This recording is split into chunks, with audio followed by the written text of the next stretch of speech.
Hey there, it's Kathy from Sycamore and Cotton, and I'm back this week with some Bondo repairs, an upcycle project, and some of my own creations using resin. Let's get started.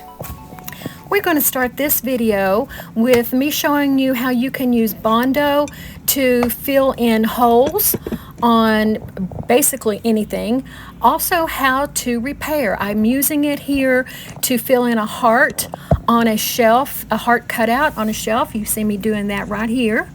So I use it for that, and I also use it to repair a flower pot that had set outside over winter, and it caused it to crack all the way around, and the bottom actually broke off. So I liked that flower pot. It was one that I thrifted a while back. I had intentions to paint it, although I had used it. Here I am now applying the Bondo just haphazardly to the top portion of the flower pot. Well, actually it's turned upside down, but this is where the bottom cracked off of it. So I'm putting it all along the edge. I want to make sure I've got plenty of Bondo on there.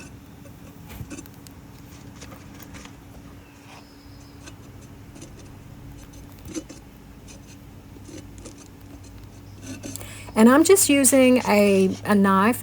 And Bondo, if you've never used it before, actually it's used for auto repair, but a lot of DIYers and crafters and furniture repair folks have been using it, at least recently. I learned about it recently.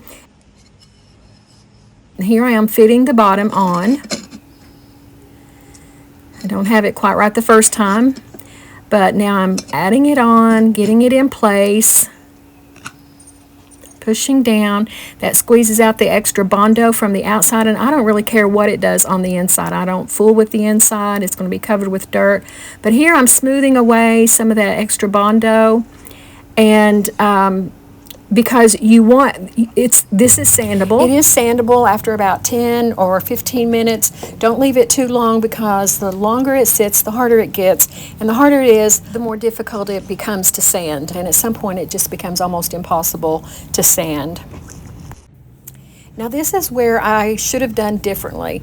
I used tape to make a backing so that the Bondo would not fall through the hole. And I put it on the front, and it did not make, it wasn't flush with the edge, because that rounded, the edge, if you can see around that heart, the edge was rounded. And so, and I also should have used a piece of wood so that it would have been more solid. But as it is, it worked fine for me. What I did was I actually applied another layer of Bondo over top of that, and it worked out just fine doing that. But back to the Bondo preparation. It is a two-part. You take out some of the paste that comes in the can, and then there's a tube of hardener that you add to that. You just squeeze them together, give it a good stir with a plastic knife or whatever you have available to mix it up with. Work pretty fast, because this Bondo gets hard pretty fast. Now back to the flower pot. This is before the sanding. It's dry enough to sand, though. I don't show me sanding it because I was using one hand to film, and I needed both hands. But as you can see, it just smoothed down really, or it sanded down really smooth. And this is the inside. As I stated earlier, I didn't bother with trying to clean that up, because what does it matter? It's going to be filled with dirt. So before bringing it inside to paint, I did a coat of primer. This is just a gray primer that I had in my stash, and I didn't get a perfect transition from the where it was broken, but it's good enough for me. This is a pot that's going to be sitting outside. I did it really quickly. You can get a much more smoother transition than what I had there. So I'm painting it now in one of my favorite colors, which is Waverly paint in the color Celery. And I give it a couple of good coats in that. And after that second coat was put on and still wet, I started sprinkling baking soda on. You can use baking soda or flour, and I had baking soda on hand. And what I was trying to do was give it an aged look. It turned out that it really didn't give it as much aged look as I wanted it to have, and so I then ended up adding a white wax to it, and mostly because I wanted that wax to go down in the crevice of that ivy design that's on the top of it. And it worked just fine putting it over top of the baking soda. Leave me a comment if you've ever used Bondo before, or if you knew that Bondo could be used for projects like this. After applying the white wax, I then just used a shop towel to go over it and smudge it and just give it a much more prominent effect. I also sprayed it with a sealant so that it can go outside, and this is it. What do you think? I think it turned out well and saved me probably at least $20 on replacing that flower pot. Now back to the shelf. So this is what it looks like now. You can see the heart shape sort of, but the heart cutout is definitely gone now, and I am planning to put resin over that top piece, resin castings of flowers. So that's what I move on to next. I already had these resin castings poured, most of them. I do end up making a few more because when I got all of those on, I did decide I wanted to put a few more. I just go through and apply those resin castings to that top section of the shelf using Titebond Quick and Thick. Yes, Titebond Quick and Thick. And you want to make sure you get it completely covered on the back so that you have a solid adhesion. Here I am trying to film and work at the same time, so that is a little tricky.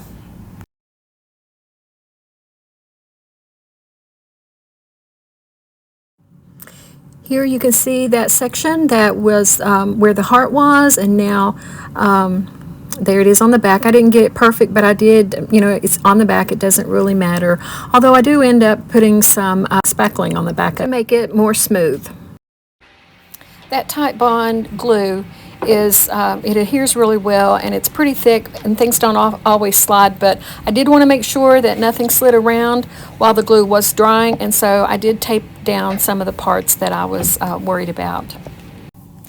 Next, I'm on to painting, and I had started painting this shelf in Blackberry House paint in the color, I believe it's the color Home Baked Bread. It's one of my favorites. I've had this paint forever, literally at least 10 years that I've had this little can of paint, and it was so dry when I pulled it out. But that's the great thing about it. You can add water and reconstitute it, and so that's what I did, and I'm getting more use out of this paint. So when you think about buying your paints, especially if it's something of a higher quality paint that costs more money, consider whether or not you can reconstitute it if necessary, because that way, if you're paying $35 for one small can of paint and you only use it on one project thinking, oh, I'm going to do another project, eventually. Well, then when you go back to it, it's all dried up. You've only used a third of that can of paint. And if it's something that you can't add water to and reconstitute, then you've lost the rest of the money on that paint, and you have to throw it out. So for me, it does cost more than if I buy something that's available at Walmart, but I know that if I end up letting it sit there, as I did with this can, for not only months and months, but also for years, I can go back and continue to use it when I get it to the right consistency again. The paint is finished, and I've done just a little bit of distressing along the edges of the shelf, and I can see that something is lacking. There needs to be a little bit more dimension in the among the castings. So I add a coat of white wax, brush it on very liberally, making sure it gets down into the details of the castings, and then wipe it back, and it made all the difference, I think. It really added more dimension and depth to those castings. It's a very slight difference, but overall with the shelf, but it definitely makes a difference among those castings. And here it is. What do you think?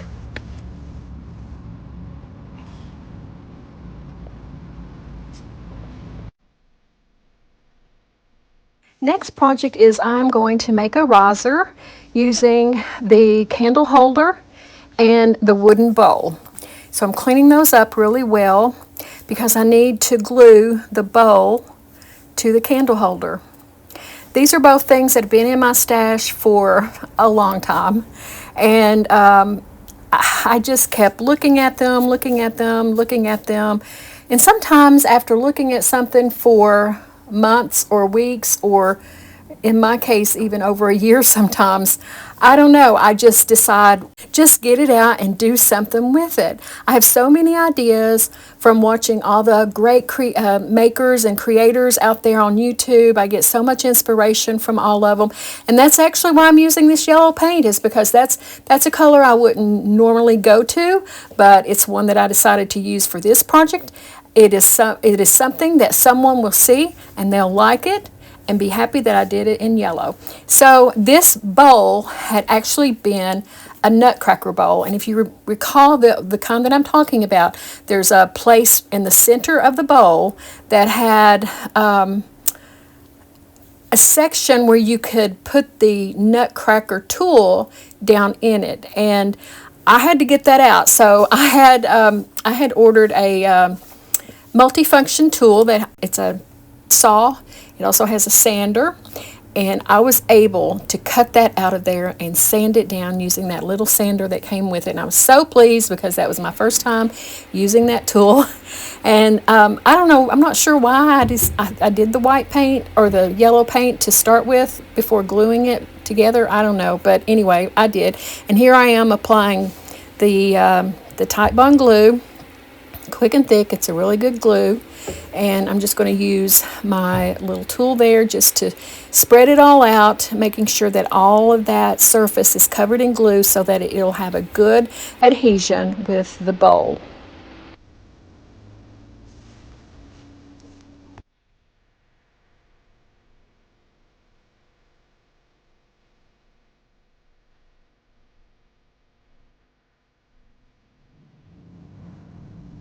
Here I'm just using the paintbrush to go along the edges where the two come together and clean off any of the glue that came out. And now I just place a can of paint on top and left it overnight so that it dried really well, and I could work on it the next day. And here I am adding another coat of paint. Now this Waverly paint, some of it that I get is so pigmented that one coat or 1.5 coats is enough. But on this particular item, I don't know if it was the paint, I don't know if it was what I was applying it to, but I ended up having to put 3 coats of paint on. And so here you see me doing the second coat, and I'm dabbing it on because you know me, if you've watched any of my videos before, I don't like brush strokes.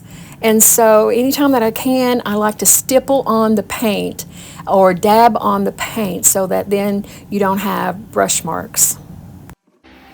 After all the coats of paint had dried, I decide that I want to add a string of beads around that section where the bowl and candle holder come together. I could have left it without doing that, but I just thought it would add another dimension of interest to this riser. And so I had the beads, and I did string them up using twine. And you can see that it's alternating beads, and I just did that because I had 2 different kinds of beads, and I was afraid I might run out of one. And I thought that they were the same size, but sometimes it's kind of hard to tell. It might have been off by just a tiny, tiny smidgen. But anyway, so once I get them strung up to the right length, then I'm just using glue to add it to the riser. And as you can see here, I alternate the kind of glue. I use the Titebond, and I also use hot glue, every other one. I switch it out, because the hot glue is going to, it's going to work immediately, and the Titebond takes a little while to dry. And I wanted to make sure that as I applied it, going around, that I didn't pull it loose from any section, and that worked really well for me. I also was able to then tuck the ends of the twine down in the glue when I got to the two ends of twine, when the two ends of twine met. I do go back then and add another coat of paint around those beads, and then the top bowl as well. I don't know, it was just kind of hard to get good coverage on the top of that, on the bowl part. So here I'm using IOD transfer and in Lost Garden. If you've seen any of my videos before, you know that I've been using this a lot lately. It is such a beautiful transfer, and it is so versatile. I have used it on so many different things, on so many different colors, and it looks beautiful on everything I've used it. So I decided to pull it out and use it on this as well, because I have several projects still that I can do with what I have remaining. I am kind of well, let's just say I'm kind of frugal when it comes to my transfers. I am very careful about what I choose to put them on, and I try not to go overboard with any of them, because I want to make sure that I can get as many projects out of a transfer as possible, because they're not cheap, but they are something that really enhances your projects. And if you're a reseller like me, it's something that you can really get a little bit more profit on your items if you've got something as beautiful as transfers embellishing it. If you haven't used transfers before, please know that they are very easy to apply. They come on a carrier sheet, and you just cut out the section that you want.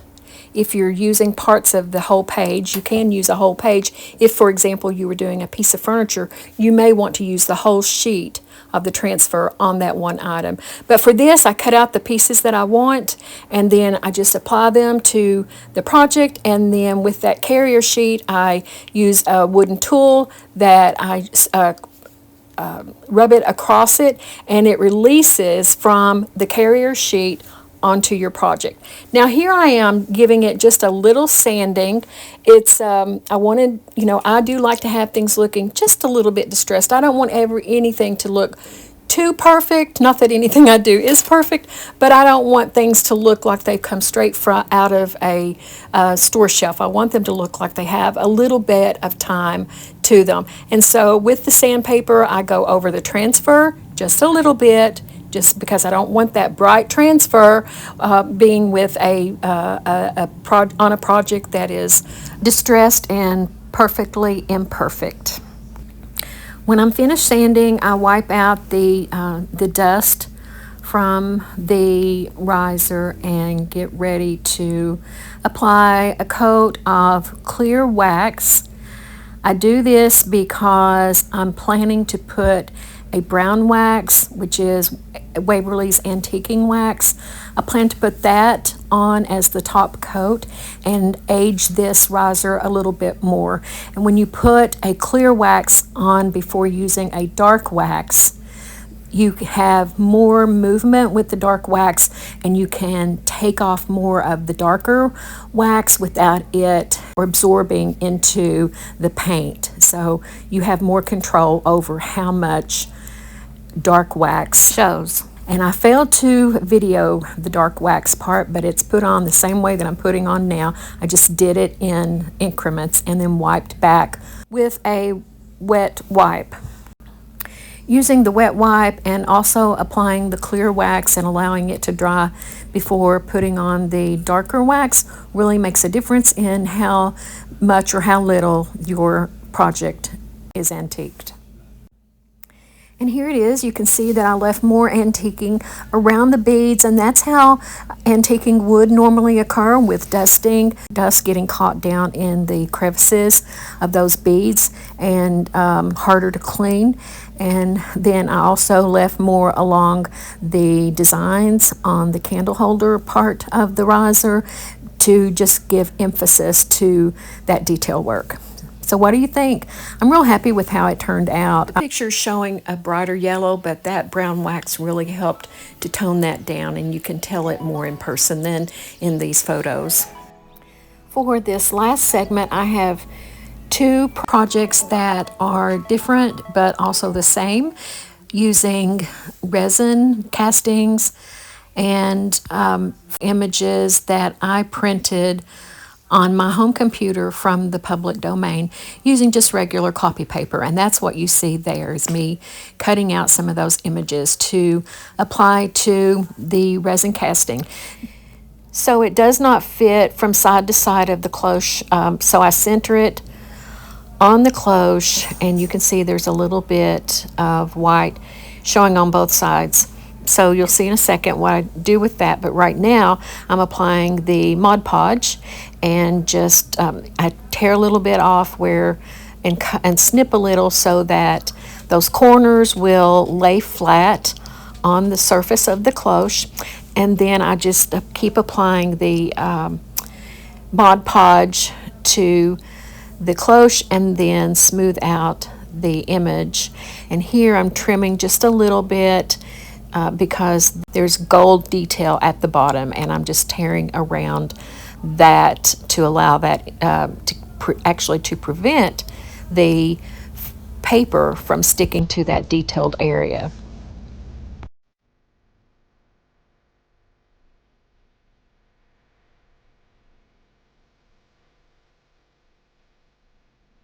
Here I'm going to try some paint blending for the sides of the cloche where the paper did not go all the way to the side, and it's kind of greenish, bluish, and some pale white or beige.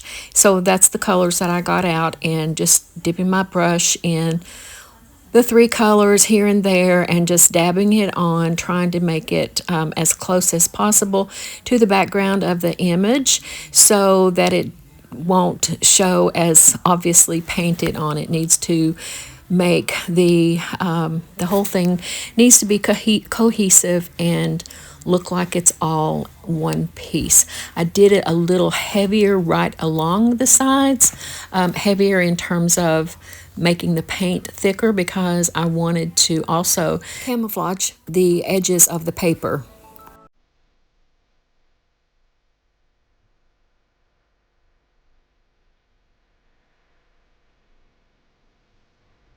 I had just enough paint to finish off the back of the cloche as well.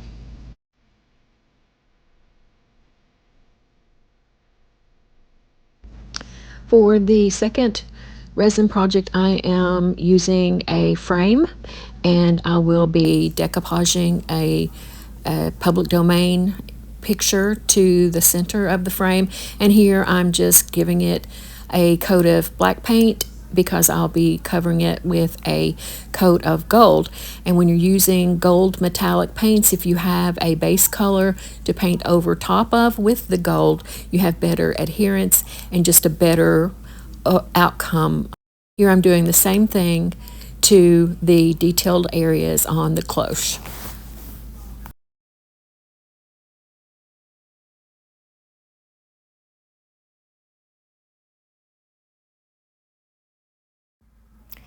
I'm using gold paint in the folk art brand. I believe it's called Pure Gold, and it is a metallic paint.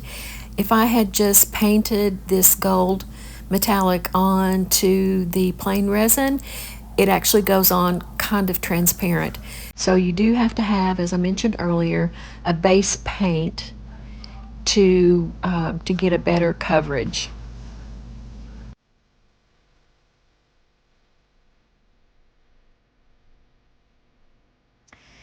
And now I'm doing the same thing to the cloche.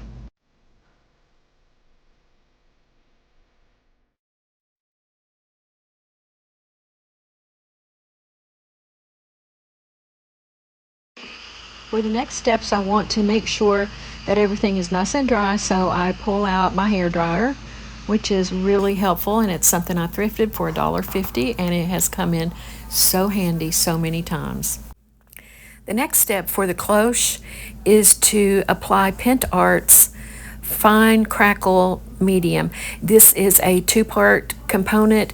You have the first part, which is this gluey looking substance, and then you allow that to dry completely and then apply step 2. In the meantime, I'm going to apply a dark wax to the gold frame to give it more depth and dimension and to really bring out the details of the frame.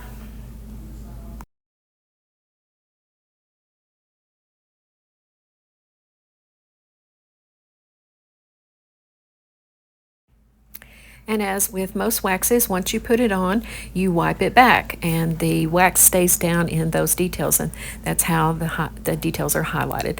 I'm now trying to size up this print. I thought I had printed it the appropriate size, but I did make it a little bit too large. That's okay. I can just cut off little tiny slivers along the edge until I get it just right.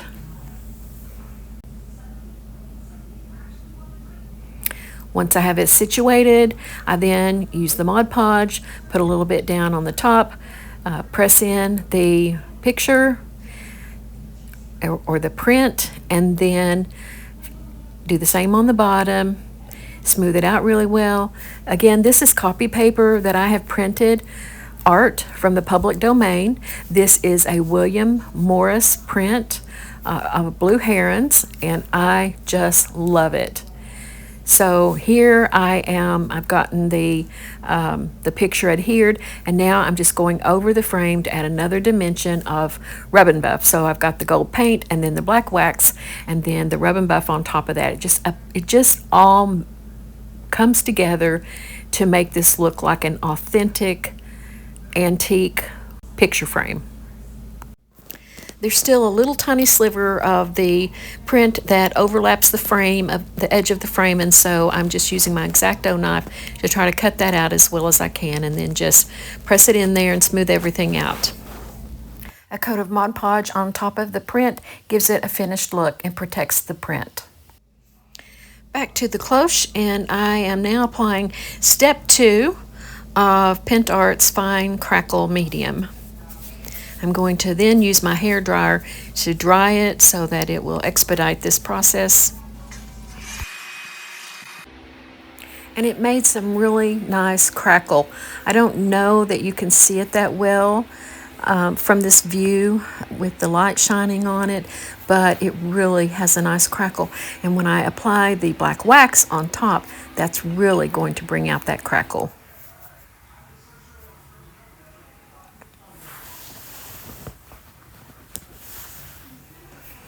And I put it all over the entire piece on the front because I want that black wax also in the detail and the finial top, just like I did the picture frame. And when I finish with that, I'm also going to put a little rub and buff over those two areas as well. And then this piece will basically be finished. I brush on a top coat to the back to protect that paint, and then I glue 2 magnets, and this little cloche is now a magnet for someone's refrigerator. What do you think? I think it's adorable. I've posted pictures of it in some of the groups I'm in, and everybody loves this little frog. He's available on the public domain. And look at this. I love, love, love these blue herons, and I love this frame. It's also a magnet. Which one do you like best? And are these things that you would put on your own refrigerator or file cabinet? Well, friends, we've come to the end of this video, and I cannot thank you enough for spending time with me and watching these videos. I hope that you have already subscribed to my channel, but if you haven't, please take a moment and do so now if this content is something that interests you. And if you're a returning viewer, thank you again for sticking with me. And for those of you who are new, thanks so much for clicking on this channel and watching my video. I appreciate all of you so much, and I'll see you next week.